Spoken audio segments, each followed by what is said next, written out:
Um, we're going to switch gears and we're going to talk about the phenomenon of divorce that's going on in our country. Well, it's been going on for a very long time. We all know that, right? Right? But oh, we'll get a little We'll get a little feedback there. there. Got that? Got that? Sorry. Sorry. Evelino? Evelina? Hello? I'm losing you. Sorry about Sorry. that. I'm hoping I'm hoping Evelino kicks that fix that feedback there. feedback. All right. I think he's still getting it, but I'm going to just keep going here. For those of you that know what I'm talking about, you know about the difficulties of divorce in our country. I myself am a product of divorce, so I really think that it's something that a lot of us we either have dealt with personally in our lifetime, or that we've experienced personally. Right now in the news, we've got this whole thing going on with Jennifer Lopez with her third divorce now, her husband's second divorce. And I really thought that I wanted to, well, you know that this month we are talking about, it's always about reestablishing the dignity of the human person, but particularly through the lens this month of the material and spiritual suffering that comes from that woundedness. And there's so many different forms of woundedness that can take place, but I just felt that since this is always about looking at the cultural events around us, how can I kind of intertwine some of the things that we might be seeing on regular television, and really apply that to helping to heal those very wounds and bring some attention to that material and spiritual suffering. And that's what led us to my very next guest, which is Mario Sacasa. He is a bilingual licensed marriage and family therapist with Theology of the Body Healing and Training Center, and he received his specialist in education degree in marriage and family counseling from the University of North Carolina. Now, I first met Mario actually at the Theology of the Body Institute at a course there, and then later on I experienced firsthand what God has called him to, and what his fiat, what his yes, I will share my gifts and talents to the world was when I went to a Healing the Whole Person workshop down in Florida, with a Theology of the Body Healing Center. And it was transforming, because you know what, all of us have these woundedness, these things that are making it so difficult for us to understand what love is, what it means to be loved, and what it means to give our love and our yes. And so are you with me on the line, Mario? I am. I'm here, Christina. Thank you so much for this invitation. This is a gift. Oh, this is all such a gift. I really believe that we are in a time of the church right now where there's an outpouring of the Holy Spirit, and there is going to be this evangelization and a healing. This is what's going on right now. God desires so much for us to be in union and communion with Him, and He is outpouring a healing to the world through everybody's particular gifts, charisms, and ministries and apostolates. And that's really what I think, Mario, you are part of down there with Dr. Bob Schutz, who was on the show with me not last week but the week before. So Mario, thank you so much for being on the program. And if we could just kick it right off, and if I could ask you, based on this thing with Jennifer Lopez, you see a lot of married couples, do you not, coming into your practice? I do, yes. Well, what would you say predominantly seems to be the biggest issue or problems that you're seeing coming through the door? Well, first and foremost, I just want to offer a prayer for Jennifer Lopez and for Mark Anthony, and God bless her heart and whatever's going on within her and Mark Anthony that had led to her third divorce and his second divorce. Divorce is it's a very, very difficult experience for anybody who's gone through it. It really is a death that occurs within a relationship. It is a death of the relationship, and so it's very painful. So just want to offer a prayer in my heart to any of the listeners right now who are listening on this, who've experienced this or feel that they are on the brink of a divorce and they feel that there's no other option for them right now. Really just to hang in there and to know that the Lord's with them and that the church supports them and loves them.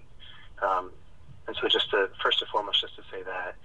And then just to answer your question, I guess, in terms of what we tend to see in counseling, the gift, I guess, that God's given me is being able to offer counseling from a particularly Catholic lens, and to always know, that unless, without really extreme cases, divorce usually is just not the best option for folks, because what tends to happen is that people get a divorce and the issues and the problems that they're facing within the relationship, primarily within them, and then they bring that into whatever next relationship that they have if they don't really take a hard look at themselves to receive the healing that God may have for them in this moment of strife within their relationship. And so really it comes down to, a couple things. Is one, what is our identity? Who are we?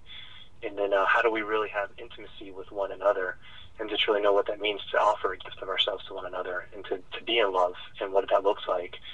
And then what are the obstacles to our identity and our intimacy? Areas of woundedness, personal woundedness, areas maybe where we haven't been formed properly, and habits of learning communication skills, and building virtue in our relationship and things like that. So, yeah, that's what I would say. Well, let's take one of those one at a time.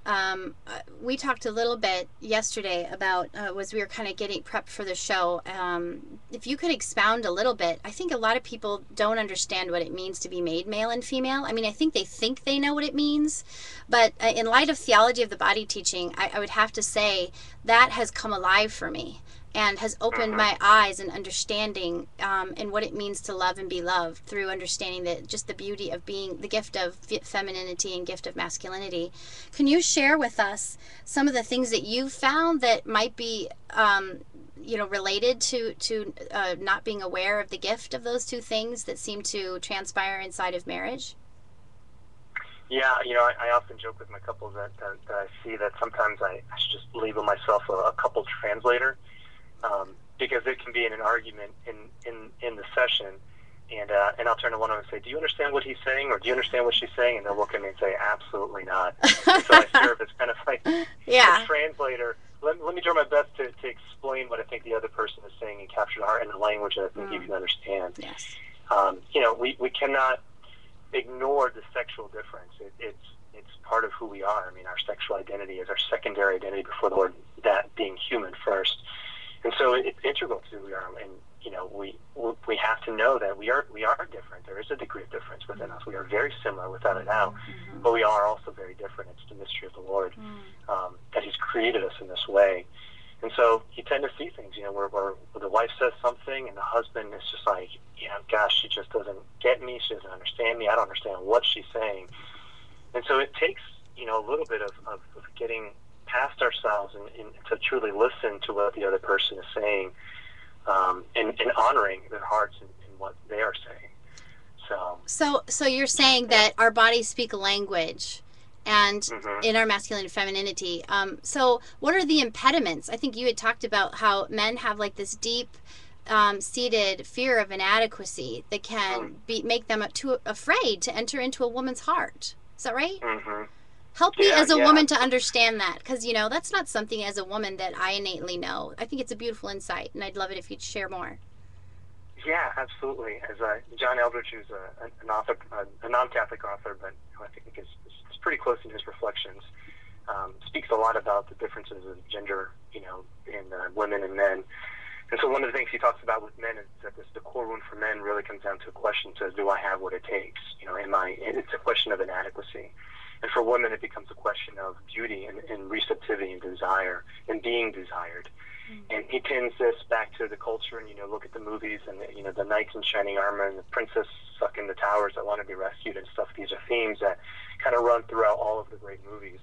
And again, it's not that men don't desire to be desired; they do, and it's not that women don't struggle with inadequacy, because they do. Yes. But just the depth of the degree, to which those wounds cut.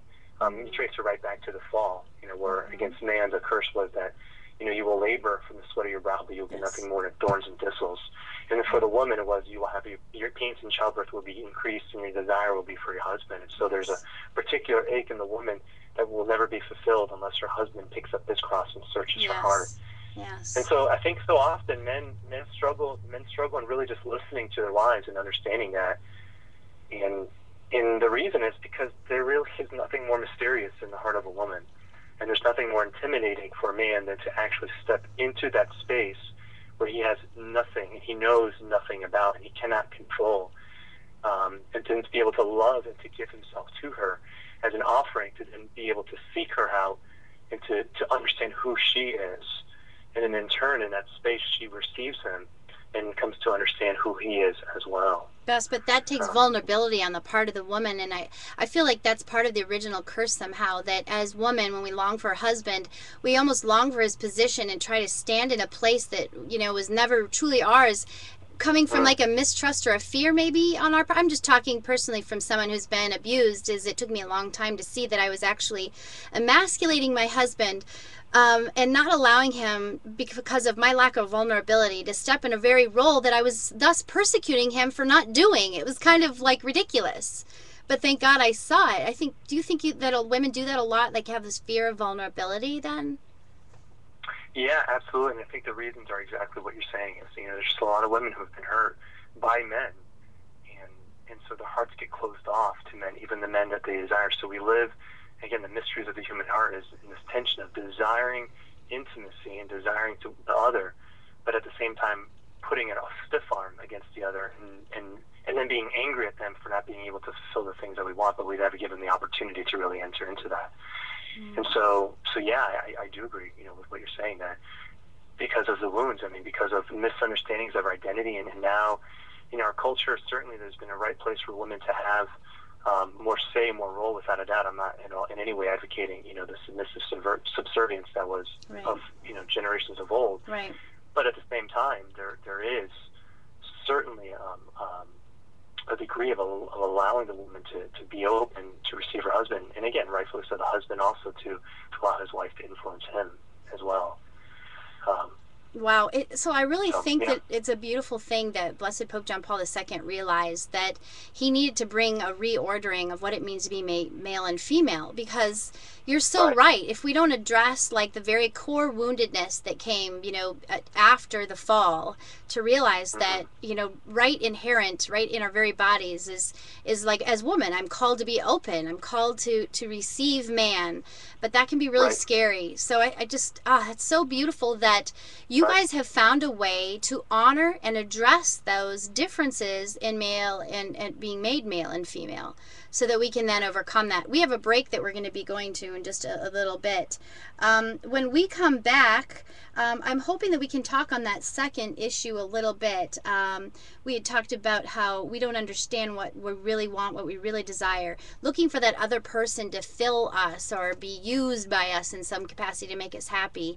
We're going to be mm-hmm. talking about that when we come back after the break. My guest today is Mario Sacasa. He's from the Theology of the Body Training and Healing Center. If you want more information on how you can contact Mario or the team of persons that are set up right now and actually having a conference in November of this year for married couples. Mario, what's the name of that conference? Living the Gift of Marriage. Living the Gift of Marriage. I will put a link on Embracing Your Greatness Facebook page for those of you who might be interested in attending that conference. Stay with us after the break with Mario Sacasa, where we will be talking, identifying the things that get in the way of our ability to love rightly inside of marriage, so that we can bring some healing to the woundedness of the world in this very way. Stay tuned.